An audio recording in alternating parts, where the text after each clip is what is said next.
Injuries suck, especially in wrestling. There's literally never a good time because there's always something cool on the horizon, and I can talk about that firsthand. It's not big or clever, but I too have wrestled through severe pain just because I wanted opportunity.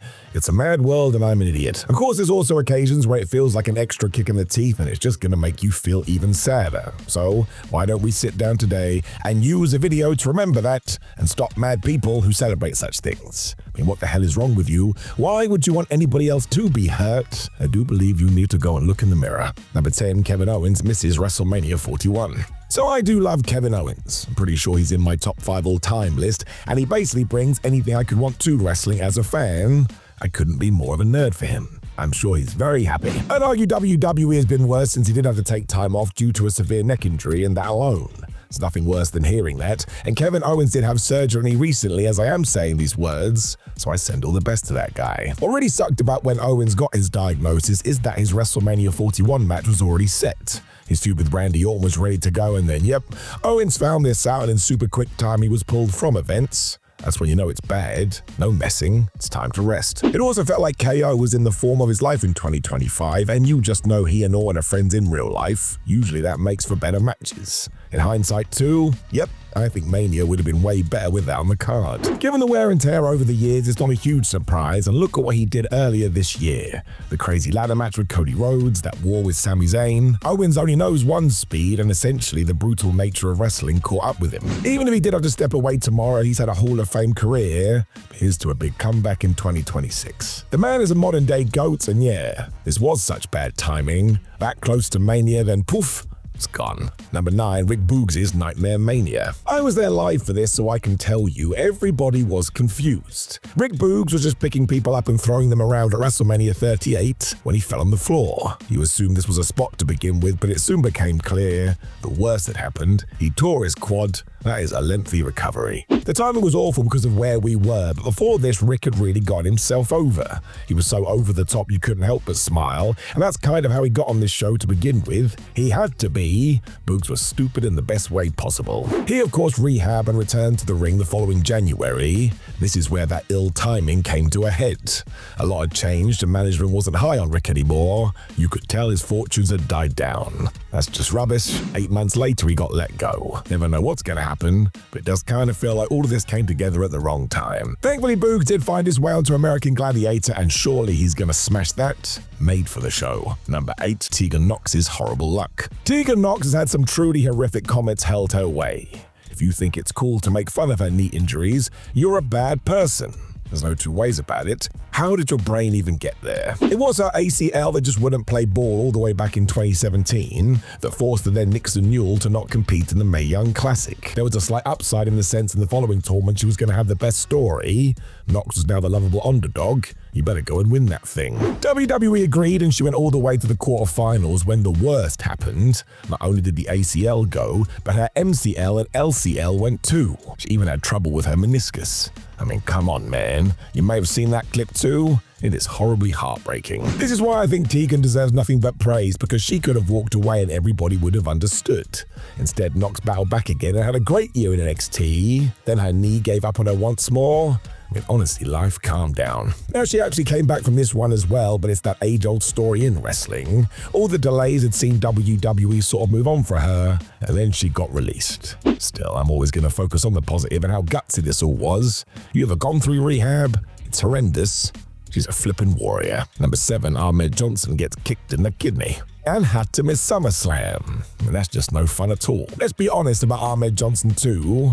He was a guilty pleasure in the 90s, and while I think his peers would tell you he was a disaster, we didn't know that. All we saw was a giant man wrecking things. Kids are always gonna love that. The man used to shout a lot too. It was awesome. Johnson got so over as well, WWE penciled him to face Shawn Michaels at that SummerSlam for the world title, when disaster struck. During a Nation of Domination beatdown, Farouk's foot smacked Ahmed so hard in the tum-tum, he ruptured the dude's kidney. That took Ahmed out for 4 months when we had this situation again.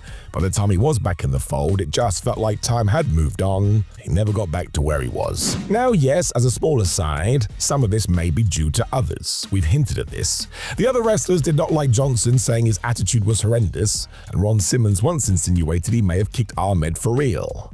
I would take that with a grain of salt. Johnson did continue to get injured, which couldn't have helped, and soon he was out the door as well. And as we are here, I will never forgive him for joining the Nation of Domination.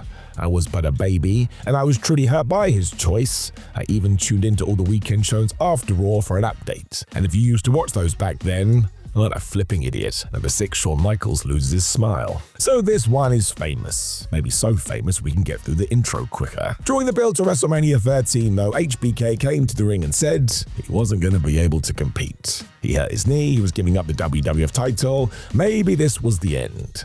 We even got a very over-the-top video package. Now of course the talking point with this is that nobody believed him, or at least Bret Hart didn't. He felt like Shawn Michaels was exaggerating because he didn't want to drop the belt to the Hitman. I'm sure you've heard about this many a time before. The bad timing part was because of course this was going to be the main event of WrestleMania, and instead we got The Undertaker versus Sid Justice, which had some spectacle, but I think we can all agree it wasn't the best. It is quite fun to watch these days due to hindsight purposes, but of course, this was also the night that Bret Hart would go on to work Steve Austin, and that is the best match of all time. Michaels was back super fast too, which raised even more eyebrows, but yeah, if you're the WWF and your Mania 13 headliner is Bret versus Shawn, then one of you is done. It's not good. It's not good at all. In fact, it was very bad. I mean, all things considered, it wasn't a total bust, but it's not the dream.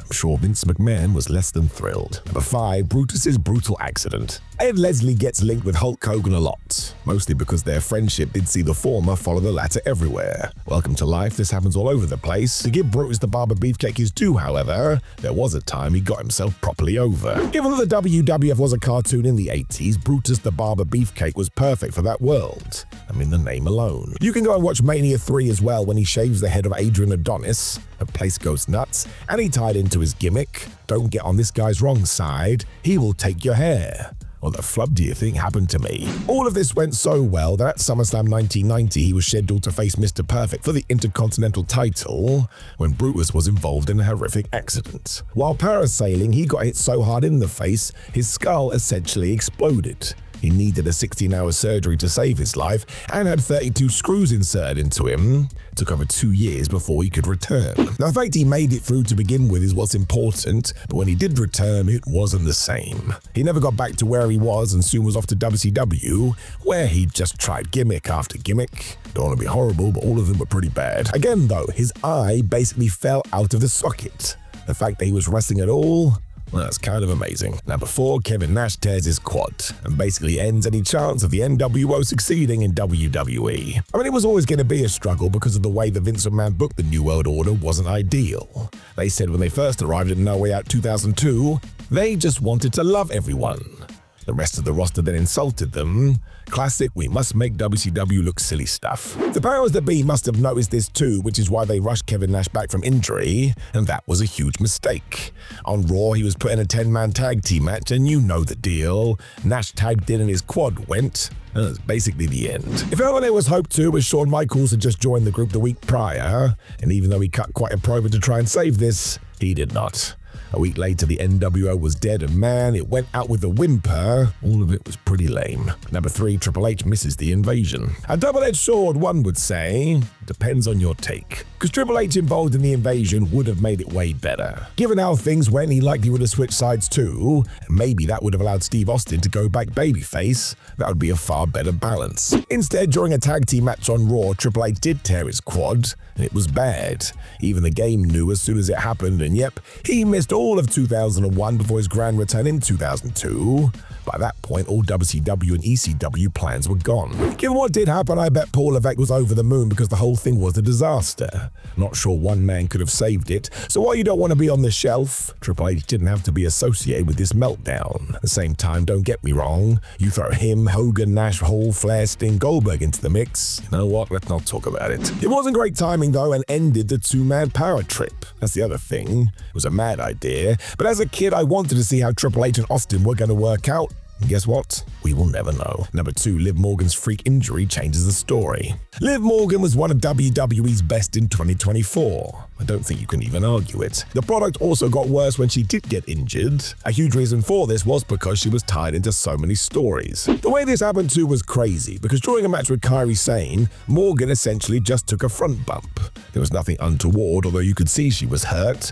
Turned out Liv had wrecked her shoulder, needed surgery, and she was gone. As we were weeks away from the Evolution pay-per-view, her tag team match against Nikki Bella was now gone, and the feud with Io Sky was done as well. There was also the Judgment Day angle with Roxanne Perez, and all of this had to change. I think in total 4 stories were quickly revamped. I suppose the shining light was that it did show how important Liv was for WWE, but you'll want to see that in the ring. It will likely turn her into a massive babyface when she is back, but yeah, the timing of this was awful, even more so because Morgan was on fire before this. One of the highlights of the week sucked. Number 1, Steve Austin's life changes. Steve Austin wasn't the megastar in the summer of 1997. The story is always he cut the King of the Ring 96 promo and was a smash hit. It actually does take away from what he did do, because while that did get some public interest, Stone Cold Steve Austin continued to find new ways to get the fans to love him. This was the long game, not some kind of a fluke. Of course, it was almost drastically different after the events of that year's SummerSlam, as Owen Hart dropped Austin right on his head. It's one of the scariest pile drivers you'll ever see, mostly because it's real. That's how you would do it in reality. Nobody knew this at the time, but it was going to drastically shorten the Rattlesnake's career. That's also why we got the punch-kick brawl style of the Attitude Era. Steve wasn't stupid. In fact, he was basically a wrestling genius, so even with his new limitations, he went and figured it out. Now, this is a sliding doors moment, because while the audience at the time lapped it up, many an old-school enthusiast would argue that Austin would have gone over this big regardless. The rest was kind of happenstance. However, because he did switch the style and essentially teach a new audience that a more technical style wasn't the way, well, there's the conversation to be had. Once the late 90s started to die down, WWE didn't know what to do, and these brand new audience members didn't really like the old way of wrestling. Steve was such a big deal, I think fans would have just gone with him anyway, but millions of new people assumed the big schmoz meant wrestling was just this. They didn't really understand the other direction. So many extra faces had turned in too. It really is quite the story when you get into it, but ultimately you don't want people to be dropped on their heads. The sport is dangerous enough anyway, so let's try and remember that. It ain't no playtime. Know of any other awful timed injuries that were basically awful? Make sure you let us know in the comments below before you like the video, share the video, and subscribe. There's a notification bell there too. You can also click the video on the screen to get even more information, but otherwise, my friends, I appreciate you stopping by, and I will talk to you again very soon.